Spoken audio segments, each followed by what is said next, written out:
Praise road હું Stanley Macwan મારી YouTube channel Gujarati Bible સ્ટડીમાં તમારું સ્વાગત છે। મારી ચેનલને આજે અત્યારે આગળ તમે સબસ્ક્રાઈબ કરી લો અને ઈશ્વરના જ્ઞાનમાં તમે વધતા જાઓ। પ્રાર્થના કરવી જોઈએ। આપણે વિશ્વાસી લોકો છીએ, પ્રભુને માનનાર લોકો છે, આપણે પ્રાર્થના કરવી જોઈએ, બરાબર છે। પ્રાર્થના કોના માટે કરવાની, કયા લોકો માટે કરવાની? શું આપણા સગાઓ માટે, સંગતના લોકો માટે, કોના માટે પ્રાર્થના કરવી જોઈએ? અને શું જે લોકો વિશ્વાસી છે એ લોકોના જ માટે પ્રાર્થના કરવી જોઈએ? જે લોકો સારા છે એ લોકોના જ માટે પ્રાર્થના કરવી જોઈએ? જે લોકો આપણને દુઃખી કરે છે, આપણી પાછળ પડે છે, એ લોકોના માટે શું કરવાનું? શું લોકોના માટે પ્રાર્થના નહીં કરવાની? કોના માટે પ્રાર્થના કરવી જોઈએ એ જાણવા માટે આ વિડીયોને તમે આખો જુઓ।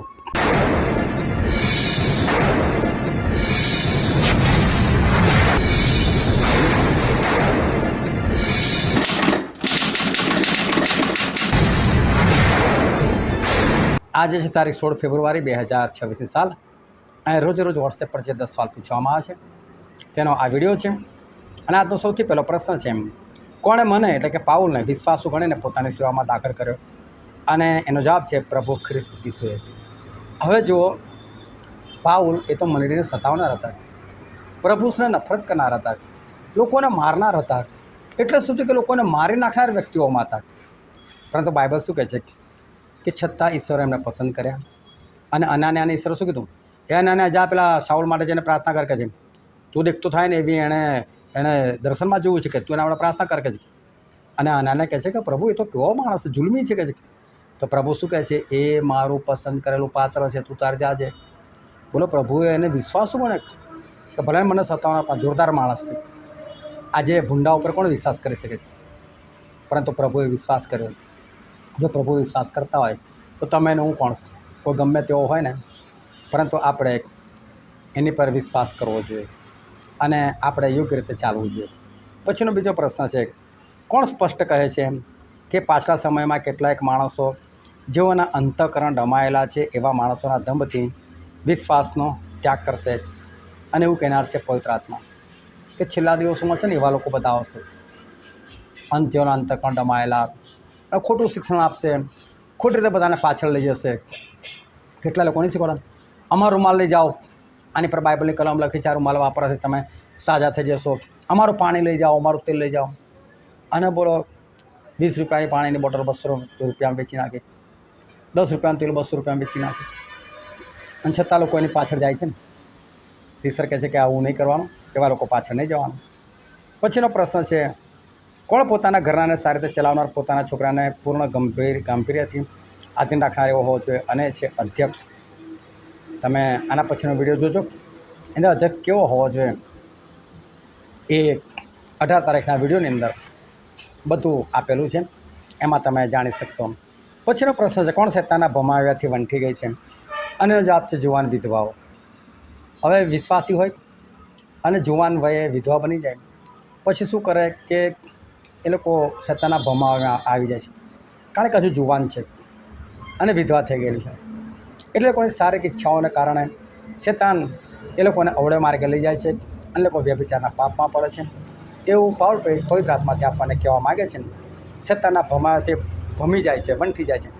પરંતુ તમને કોઈ લોકો લગ્ન કરે તો કશું ખોટું નથી, લગ્ન કરી લેવું જોઈએ, વ્યભિચાર ના કરવો જોઈએ। પછીનો પ્રશ્ન છે, વિનંતી, પ્રાર્થના, આજીજી તથા આભાર સુધી કોના માટે કરવામાં આવે? અને બાઇબલ એવું કહે છે, સઘળા પુરુષોના માટે, રાજાઓના માટે, અત્યારે રાજાશાહી નથી પણ આપણા નેતાઓ ખરા, એ બધા માટે પ્રાર્થના કરવી જોઈએ। પછી એવું નહીં વિચારવાનું કે આ બીજેપીનો નેતા છે, ગમે તો હોય કરો પ્રાર્થના। આપણા પોલીસ વડાઓ માટે પ્રાર્થના કરવી જોઈએ, આર્મીના વડાઓ માટે પ્રાર્થના કરવી જોઈએ, જે કંઈ લોકો છે દરેકને માટે પ્રાર્થના કરવી જોઈએ। અને એમના માટે પ્રાર્થના કરીએ તો આપણે સ્વસ્થ રહીએ છીએ, એટલે ગમે તેના માટે દરેકને માટે આપણે પ્રાર્થના કરવી જોઈએ। પછીનો પ્રશ્ન છે, કોણે પોતાના શેઠોને પૂરા માન યોગ્ય ગણવા? તો કે જેટલા દાસ ઝૂંસરી તળે છે એટલાય, એટલે જેટલા લોકો દબાયેલા છે, બહુ દબાયેલા છે, છતાં એ લોકોએ પોતાના શેઠોને માન યોગ્ય ગણવા। ઘણી વખત કંપનીમાં શું છે, પેલા એવા લોકો હોય તો લોકો તુચકારે એમને, હારો આ શેઠો બરાબર નથી, બહુ કામ કરાવે છે, ફલાણું કર ઢીકણું કરે। હું તો કહું, ભલે ને તમારું શોષણ પણ કરતો હોય, કામ પ્રમાણે તમને પૈસા ના પણ આપતો તોય તમે તમારે કરો, આધીન થાવ, એને પ્રેમ કરો, તમે એને માન યોગ્ય કરો, પછી ઈશ્વરે જે કરવાનું છે ને કરશે, જોજો। અને માટે તમે ઈશ્વરની ખાલી આજ્ઞા પાડો, પછીનો પ્રશ્ન છે, કોણ દુર્ભાષણ કરનાર તથા સતાવનાર તથા જુલ્મી હતો? અને છે પ્રેરિત પાઉલ. એક જમાનામાં એ સતાવનાર, મંડળીને સતાવનાર, પ્રભુથી વિરુદ્ધ જુલ્મી એવા હતા, પરંતુ હવે એ યોગ્ય બની ગયા છે. જો એવા માણસ સુધરી શકે તો પછી બધા માણસ સુધરી શકે છે. આપણે દરેકના માટે પ્રાર્થના કરનાર છે. પછીનો પ્રશ્ન છે, કોની ચાકરી વિશેષ ખંતથી કરવી? તો વિશ્વાસી શેઠોની. તો ઘણા બધા શેઠ છે ને વિશ્વાસી હોય, અને એ લોકો શું કરે, એ લોકોને તે કામ કરનારા હોય ને એ લોકો સાથે બહુ માયાળું પણ વર્તે, અને માયાળું પણ વર્તે ને તો પેલા લોકો શું કરે, છકી જાય, અને પછી શેઠને છે ને ઊંધા ઘાલી દે. મારા જ્યારે પહેલાં ધંધો હતો ત્યારે મેં પણ એક ભાઈને નોકરી પર રાખેલું. હવે એની સાથે હું માયાળું પણ રહું, સારી રીતે રહું, અને એનો પગાર પહેલાં કરું, પછી મારા ઘરનું વિચારું, બધું જુઓ આ તો સારી રીતે કરે છે. એટલે પછી મન ફાવે ત્યારે નોકરી પર આવે, મન ફાવે ત્યારે જતા રહે, પૂછ્યા વગર આવે, પૂછ્યા વગર જતા રહે. આવું નહીં કરવાનું. શેઠ સારો છે, સારી રીતે વર્તન કરે છે તો એને વધારે માન યોગ્ય ગણવાનું, એને વધારે આધીન રહેવાનું, યોગ્ય રીતે કામ કરવાનું. પછીનો પ્રશ્ન છે, જેને કોઈ માણસે જોયો નથી ને જોઈ શકતો નથી તેને સદાકાળ શું હોય? તો ગૌરવ તથા સામર્થ્ય. આપણા ઈશ્વર, એમને કદી કોઈ જોયા નથી ને જોઈ શકવાનો નથી. મહાન છે, પવિત્ર છે, એમને સદા સર્વકાળ ગૌરવ તથા સામર્થ્ય હો.